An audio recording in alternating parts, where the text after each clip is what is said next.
Magandang araw mga ka-Express Info. February na at isa sa pinakainaabangang laban ng FIBA Asia Cup qualifiers ay ang rematch ng Gilas Pilipinas versus New Zealand. Siguradong gustong makabawi na ng New Zealand sa Gilas dahil natalo sila for the first time sa Pilipinas, kaya napaka-interesting ng larong ito, and this game is all about pride dahil pasok na ang dalawang team sa FIBA Asia Cup Championship ngayong August. Sa pagdating ng FIBA Asia Cup qualifiers ngayong February, isa sa mga laban na pinakainintay ng mga tagahanga ay ang rematch sa pagitan ng Gilas Pilipinas at New Zealand. Ang ating title ng Gilas 99% sure talunin ang New Zealand kahit walang Kai Sotto ay sumasalamin sa matibay na kumpiyansa ng Gilas, lalo na't sa kanilang naging tagumpay laban sa New Zealand sa kanilang unang pagkita. Malinaw na ang laban na ito ay hindi lamang simpleng basketball game, kundi isang sagupaan ng karangalan at determinasyon ng dalawang koponan na parehong pasok na sa FIBA Asia Cup Championship sa darating na August. Sa nakaraang laban, nabigo ang New Zealand laban sa Pilipinas sa kauna-unang pagkikita ng dalawa, at ang pagkatalo na ito ay naging motibasyon ng mga Tall Blacks upang makabawi. Ipinapakita ng laban na ito ang walang hanggang sigla ng basketball rivalry kung saan bawat koponan ay pinagtitibay ang kanilang determinasyon at pagsisikap. Ang pangyayaring ito ay nagbigay daan sa mas mataas na antas ng competition na siyang magpapasiklab sa laban at magpapakita ng tunay na husay ng bawat manlalaro sa court. Well, hindi may kakaila na mahalaga ang papel ng mga manlalaro na sina Junmar Fajardo at AJ Edo sa laban na ito.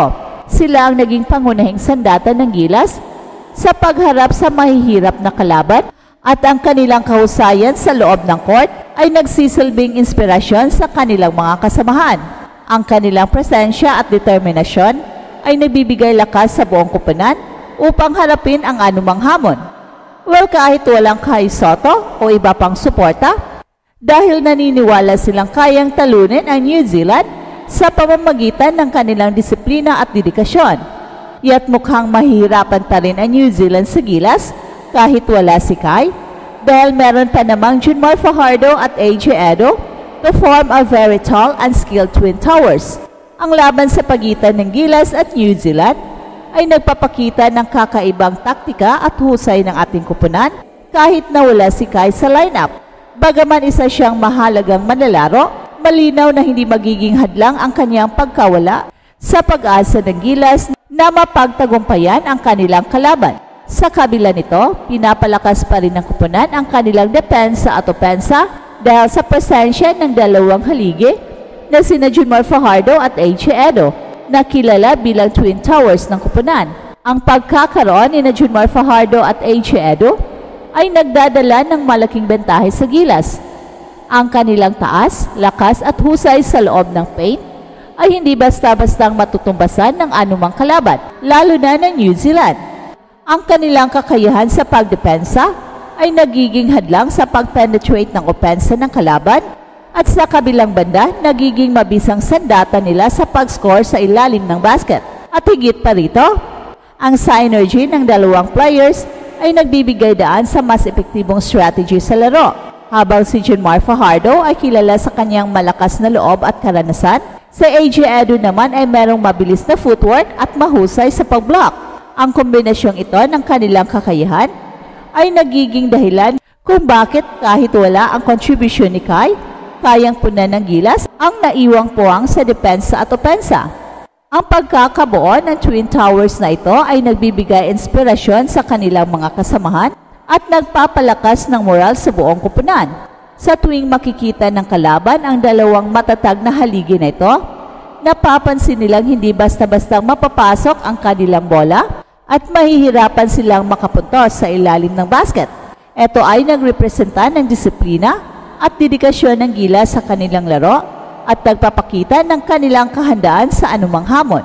99% sure na talunin ng Gilas ang New Zealand dahil napakataas na ng kumpiyansa ng mga players ng Gilas, and they believe in the system of Coach Tim Cone, plus the fact na mas matagal na silang magkakasama at nagkakaamuyan na ang bawat players.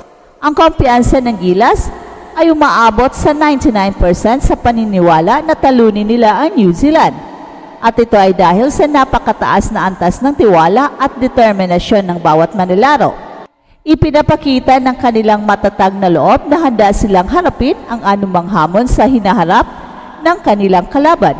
At ang kanilang paniniwala ay hindi lamang basta salita, kundi nakaugat sa kanilang pinagsama-samang karanasan at dedikasyon. Isa sa mga pangunahing dahilan ng kanilang mataas na kumpiyansa ay ang sistema ni Coach Tim Cone. Naniniwala ang mga manlalaro sa epektibong taktika at strategy na inihain ng kanilang coach. Ang sistemang ito ay hindi lamang nakatutok sa pagbuo ng magandang opensa, kundi pati na rin sa matatag na depensa na siyang mahalaga sa anumang laban.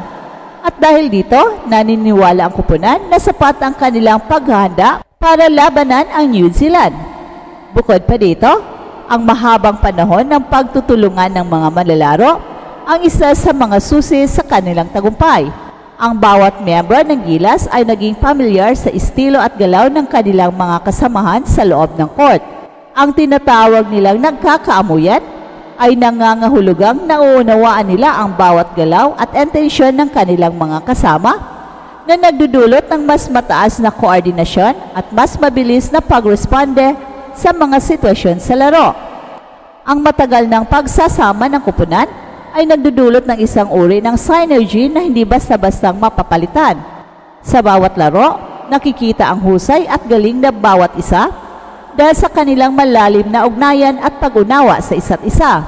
Ang ganitong uri ng teamwork ay nagbibigay ng dagdag na kumpiyansa sa bawat manlalaro at nagpapataas ng kanilang pag-asa na makamit ang tagumpay laban sa anumang kalaban. At ang pagsaling sa sistema ni Coach Tim Cone at ang matatag na samahan ng mga manlalaro ay nagsisilbing pundasyon ng kanilang mataas na antas na kumpiyansa. Alam nilang ang bawat aspeto ng kanilang laro ay maayos na naihanda mula sa strategy hanggang sa personal na kakayahan sa court. At dahil dito, naniniwala silang wala nang makakahadlang sa kanilang pag-abot sa tagumpay, lalo na sa laban kontra New Zealand. Hey, hey, hey! Attention mga kapatrol! Get ready for an epic giveaway! Once Express Info hits 150k subscribers, one lucky winner will win the incredible Oppo Reno 11F 5G smartphone. Here's how to join. Step 1. Subscribe to Express Info right now. Step 2. Like this video. Then step 3. Comment anything good and positive about our idol Kai Sotto. Super easy. Just subscribe, like, and comment.